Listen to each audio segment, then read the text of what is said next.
ನಮಸ್ಕಾರ, ನಾನು ಕಾರ್ತಿಕ್ ಕುಂತರ್.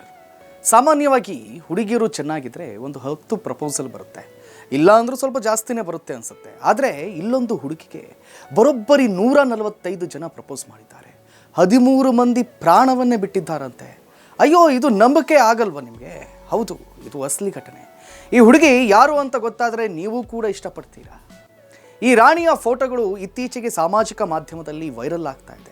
ಈ ಫೋಟೋವನ್ನು ನಿಮಗೆ ಸಾಮಾನ್ಯ ಅಥವಾ ನಗು ಬರಬಹುದು, ಆದರೆ ಈ ಚೆಲುವೆಗಾಗಿ ಪ್ರಾಣವನ್ನೇ ನೀಡಿದ್ದಂಥ ಘಟನೆಗಳು ಇವೆ ಅಂತ ನಿಮ್ಗೆ ಗೊತ್ತಾ?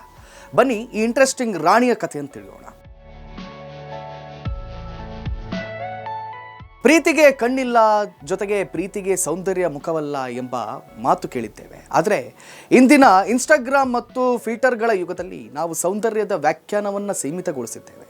ಬಿಳಿ ಮೈಬಣ್ಣ ಮತ್ತು ಪರಿಪೂರ್ಣ ಆಕೃತಿ ಎಂದರೆ ಸೌಂದರ್ಯ ಎಂದು ತಪ್ಪು ತಿಳಿದಿದ್ದೇವೆ. ಆದರೆ ಇತಿಹಾಸದಲ್ಲಿ ಈ ಎಲ್ಲ ನಿಯಮಗಳನ್ನು ಮುರಿದು ರಾಜಕುಮಾರಿ ಒಬ್ಬಳಿದ್ಲು. ನೋಡಲು ಸುಂದರಿಯಾಗಿಲ್ಲ, ದಪ್ಪ ಇದ್ದಾಳೆ ಅಂತ ನೀವು ಈ ರಾಜ್ಕುಮಾರಿ ಫೋಟೋ ನೋಡಿ ಲೈಕ್ ಮಾಡದೆ ಹಾಗೆ ಸ್ವೈಪ್ ಮಾಡಿರಬಹುದು. ಆದರೆ ಒನ್ಸ್ ಅಪಾನ್ ಎ ಟೈಮ್ ನೂರಾರು ಯುವಕರು ಈ ರಾಜಕುಮಾರಿಯನ್ನ ಹುಚ್ಚನಂತೆ ಪ್ರೀತಿಸ್ತಾ ಇದ್ರು. ಅಷ್ಟೇ ಮಾತ್ರವಲ್ಲ, ಅನೇಕರು ಈಕೆ ಪ್ರೀತಿಯನ್ನು ನಿರಾಕರಿಸದಕ್ಕೆ ಪ್ರಾಣವನ್ನೇ ಕಳೆದುಕೊಂಡಿದ್ರು. ಹಾಗಾದರೆ ಈ ರಾಜ್ಕುಮಾರಿ ಯಾರು? ಅವಳಿಗೆ ಏಕೆ ಇಷ್ಟೊಂದು ಕ್ರೇಜ್ ಅಂತ ಗೊತ್ತಾ?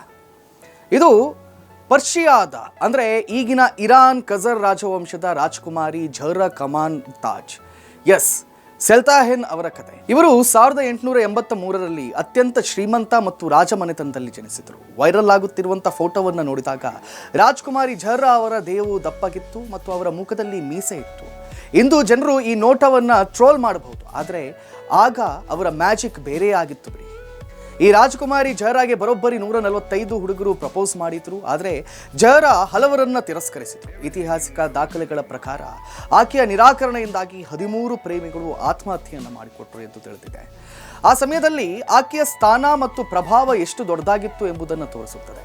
ನೋಡಲು ಇಷ್ಟೊಂದು ಕುರೂಪಿಯಾಗಿರುವಂಥ ರಾಣಿಯನ್ನ ಇಷ್ಟಪಡ್ತಾರಾ ಅಂತ ನೀವು ಪ್ರಶ್ನೆ ಮಾಡಿದರೆ ಉತ್ತರ ಅವಳ ಸೌಂದರ್ಯವಲ್ಲ, ಬುದ್ಧಿವಂತಿಕೆ ಮತ್ತು ಧೈರ್ಯದಲ್ಲಿತ್ತು.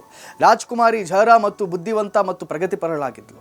ಅವಳು ರಾಜಮನೆತನದ ಮಹಿಳೆ ಮಾತ್ರವಲ್ಲ, ಒಬ್ಬ ಮಹಾನ್ ವರ್ಣಚಿತ್ರಕಾರ ಮತ್ತು ಬರಹಗಾರ್ತಿ ಕೂಡ ಆಗಿದ್ದರು. ಆ ಸಮಯದಲ್ಲಿ ಅವಳು ಪಾಶ್ಚಾತ್ಯ ಉಡುಪುಗಳನ್ನು ಧರಿಸಿ ಧೈರ್ಯ ಮಾಡಿದ್ಲು. ಅವಳು ತನ್ನ ಸ್ವಂತ ಹಕ್ಕುಗಳಿಗಾಗಿ ಮತ್ತು ಇತರೆ ಮಹಿಳೆಯರ ಶಿಕ್ಷಣಕ್ಕಾಗಿ ಧ್ವನಿ ಎತ್ತಿದ್ಲು. ಆ ಕಾಲದ ಅನಪೇಕ್ಷಿತ ಪದ್ಧತಿಗಳು ಮತ್ತು ಸಂಪ್ರದಾಯಗಳನ್ನು ಧೈರ್ಯವಾಗಿ ಪ್ರಶ್ನಿಸಿದ್ಲು. ಅವಳ ರಾಜಿಯಾಗದ ವ್ಯಕ್ತಿತ್ವ ಮತ್ತು ಧೈರ್ಯ ಪುರುಷರನ್ನು ಆಕರ್ಷಿಸಿತ್ತು.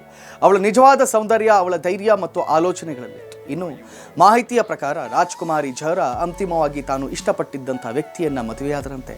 ಆಕೆಯ ತಂದೆ ಇರಾನಿನ ರಾಜ ನಾಸಿರ್ ಅಲ್-ದಿನ್ ಶಾ ಖಜರ್.